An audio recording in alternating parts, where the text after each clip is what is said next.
In this video, we're going to learn all about Cambridge and Somerville, Massachusetts open houses. Stay tuned.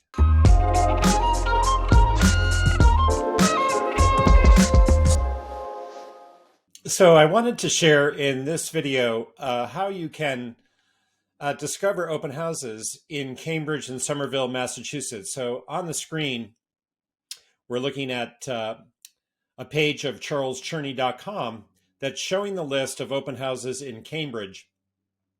And you can access this page in two ways. So the first way is you can visit charlescherney.com, and then for Cambridge, you can see on the homepage, there's a navigation line where I can scroll down to open houses in Cambridge. And then the list of current open houses scheduled in Cambridge appears. Likewise, I can do the same for Somerville. Just scroll down and click on the link for open houses in Somerville. And there on the screen, you're going to see the list of what's open. And the other way that you can arrive at these open house lists is I've claimed a URL for each that makes it easy to just get to this page by just going to discovercambridgeopenhouses.com will land you on this page, and discoversomervilleopenhouses.com will land you on the Somerville list. When you're on either list, and these do update in real time, I think every 15 minutes, 24/7, you can sort by the newest, the price, low to high, and there's a couple other ways that you can organize the information for open houses on the screen. There's a gallery view and a map view. I like the list view myself. And if it's sorted by price, low to high, you can quickly zero in on, what might be of interest in your price range.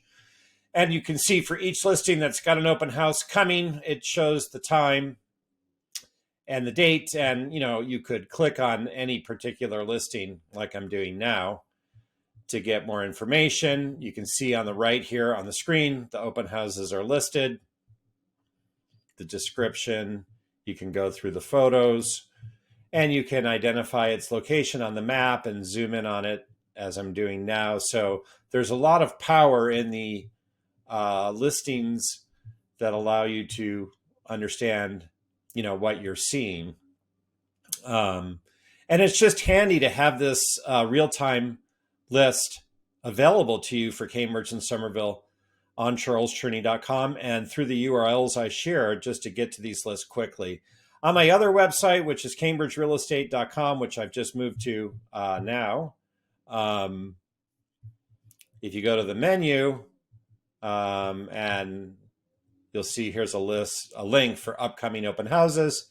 And just like that, I have links to Cambridge and Somerville.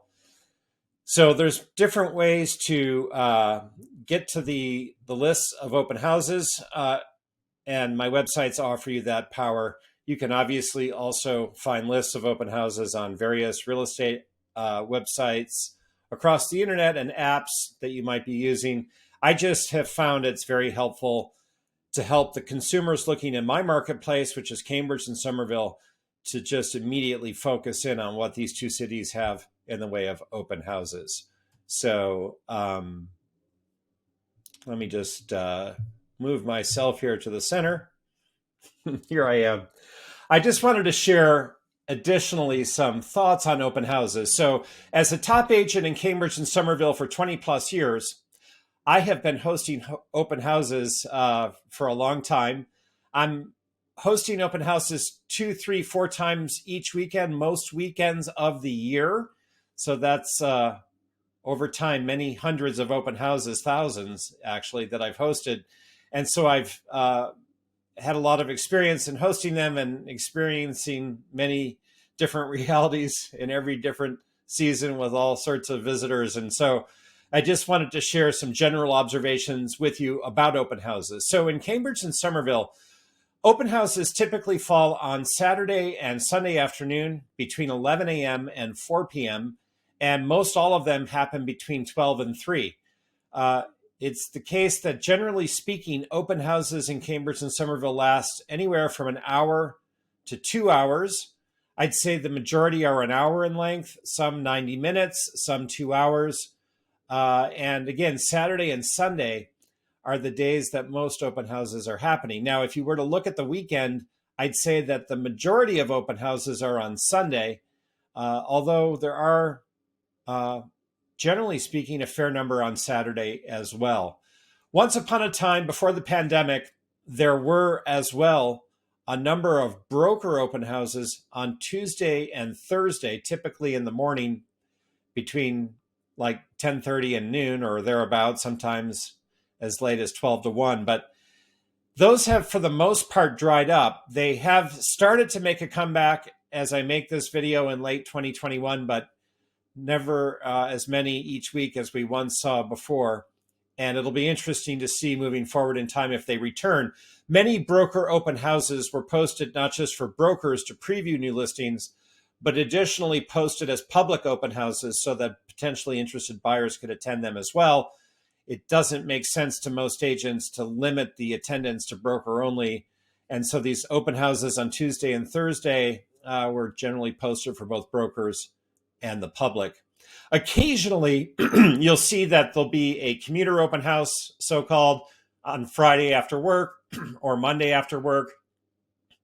And every now and then, there'll just be an open house that's not on a regular schedule, on a different day at a different time. But again, it's a weekend-driven open house realm in the Cambridge-Somerville market, with most all open houses on Saturday and Sunday between 12 and 3. Now, many new listings will make known that the first showings will commence at the weekend open houses. So it's not unusual for a new listing to start its first showings at the Saturday open house. And when visitors arrive, they discover that there are a number of other potentially interested parties visiting as well. So that's very typical. And sometimes that has to do with access and when the residents can be made available for showings. Sometimes it has to do with convenience for either the seller or the listing agent. But, you know, it's not uncommon for new listings to be announced on Wednesday or Thursday or even Friday, and first showings to commence at the Saturday open house, with additional showings at the Sunday open house. And if it's a new listing, don't be surprised if it has a bid deadline of Monday or Tuesday of the week following the first weekend of open houses. That's quite common. If it's a hot to trot new listing that's generating a lot of interest, expect a good turnout at the open house Saturday and Sunday, and bids to be due Monday or Tuesday. Now, not every listing is going to generate that kind of level of interest and sell right off the bat on a bid deadline. And if that's the case, then you'd expect to see that the property is opened again with additional open houses, or an open house on the second weekend, the third weekend, the fourth weekend, however many additional weekends it may be for sale. And it's not the case that a listing that continues to stay on the market will continue to have an open house every weekend. It's normal for a new listing to be open on the first, second, and third weekend. But beyond that, it could be just that the agent and the seller decide together how often to have additional open houses. Of course, you know, it's not the only way to see a property. Showings by appointment are normal and happen all the time. But it's just to make known that some listings that stay on the market will not be open every single weekend. Open houses are actually, generally speaking, a good thing. And the buyers in the market appreciate them, I think, because if they're off work and they're able to put some time into their home hunt on the weekend, they can wake up on a Saturday or a Sunday and, with the assistance of their buyer's agent, review the open houses and decide to go see 2, 3, 4, 5, 6 properties, and to spend as little or as much time in each one as they so choose. So it's just a nice way for buyers to discover what's potentially of interest, to get a better sense of inventory and market value by just seeing a number of properties. And, you know, if you get out on a Saturday morning, get a cup of coffee and get in the car at 11, you know, you might be organizing a little tour to take yourself from property A to property B to property C to D to E to F. And before you know it, you've seen a half dozen properties and you've developed a better sense of the market. And heck, if it's a property you're really interested in, it gives you a chance to spend a longer period of time at the property. So again, open houses, in my experience over the years, are a good thing. When you're arriving at an open house, it'll depend on the open house host as to how the sign-in procedure is conducted. I'm very low-key about sign-in. It feels like the consumer, the person attending the open house, should decide to what extent they want to give you all their contact information. I think generally speaking, the best rule of thumb is that if you're working with a buyer's agent and you have visited an open house, you can share with the host your first name and the name of your buyer's agent. That's sufficient. I don't think you necessarily need to part with your full contact information when you visit an open house. I mean, clearly the host will be hoping then to follow up with you to build a relationship or whatnot. So you want to be thoughtful as to how much contact information you give. And again, my clients that are working with me find it sufficient to give their first names and my full name as their buyer's agent when attending an open house. That way, if the host needs to follow up, they know how to reach the agent you're working with. Let's see. In terms of protocol and etiquette at open houses, asking questions is a good thing. It's interesting. It'll depend on the host for the open house as to how much information they have. It perhaps is being hosted by the listing agent, and this person might have a deep knowledge of the property and could, for example, share with you the percentage of units in the building that are owner occupied, the age of the roof, when the seller would like to close, if they've had any offers, when bids are due, if there is a bid deadline, the age of the systems. There's all sorts of things that hopefully the listing agent will know, and if they're hosting the open house, can share with you if you ask. It is often the case, however, that the open house is hosted by someone other than the listing agent who may or may not have as deep a level of knowledge of the listing as the listing agent does. And sometimes even the listing agent may not have that deep a level of knowledge, depending on how recently they came to take the listing, how much information the seller has shared with them, what they're still waiting to glean and gather from the association, et cetera. So it's hit and miss when it comes to asking questions. And so, you can ask, hopefully the answers will be available. And it can be hard to remember all the right questions to ask. So obviously, if you have interest in the property, you can follow up with your buyer's agent, who can follow up with the listing agent to ask the questions that you would probably want to have answers to learn more about the property. In terms of making known that you have interest, this is an interesting question. I think if you do have interest, you certainly should let the listing agent hosting the open house or whoever's hosting the open house know that, and give your buyer's agent's name so that the host can follow up with whoever's in charge to make known of your interest, and they can follow up with your buyer's agent. Most people realize that everyone else at the open house is potential competition for securing the home. So I find that most people tend to be somewhat low-key in broadcasting their interest, not wanting to necessarily make the process harder than it already is by perhaps alerting other people at the open house how strongly interested they are. And then last but not least, it's essential, if you can, to actually pay attention when you're at the open house. It's so easy to be distracted either by your telephone or by a little one if you're there with family, or by your partner if you're there together, by something else that you're discussing that has nothing to do with the house. I find that you have to almost discipline yourself in attending an open house to slow yourself down, to put your phone in your pocket, and to just pay attention to the space. What's the ceiling height? From which direction does the light enter? What's the condition? What are the exposures? What's the proximity to the neighboring properties? What's the overall condition of the interior and the exterior?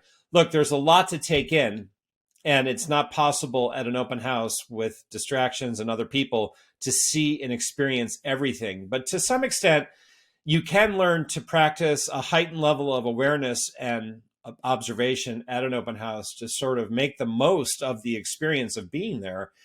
And, for some people, they'll take a few notes. And if they do, they take their phone out usually to do so, and that's fine. So they don't forget, especially if they're going to go see 2, 3, 4, 5, 6 properties all on the same day. They can run together in your mind, and you might want to try to keep one straight from the other by making some notes to yourself about it. Look, you can always return for a second open house, or a showing by appointment, there's plenty of time typically to make that happen if you really have interest and need more time to absorb it. But make the most, if you can, of every open house visit you make. Even if you walk in a place and it's not the right place for you, you might learn by paying attention while you're there that, wow, yes, I do appreciate bedrooms with 2 exposures rather than 1. Oh, the ceiling height here tells me that I need to have, at least 8-foot ceilings to be happy because I'm really gravitating towards the high ceilings here and I like them. Or, you might look out the window on the back deck and notice the neighbor over the rear lot line is too close. And even though you've just ruled this particular property out, you might learn from that experience that you want a little breathing room separating you from your neighbors for the house that ultimately you do decide to focus on and pursue making an offer on. So that's a lot on open houses, but again, they're a valuable resource, and you can find what's open in Cambridge and Somerville at discovercambridgeopenhouses.com for Cambridge and discoversomervilleopenhouses.com for Somerville. My name is Charles Cherney, and I'm a top residential real estate agent here to help you buy the right home or sell for the best price in Cambridge or neighboring Somerville, or to answer your questions about the market, your home, and the community.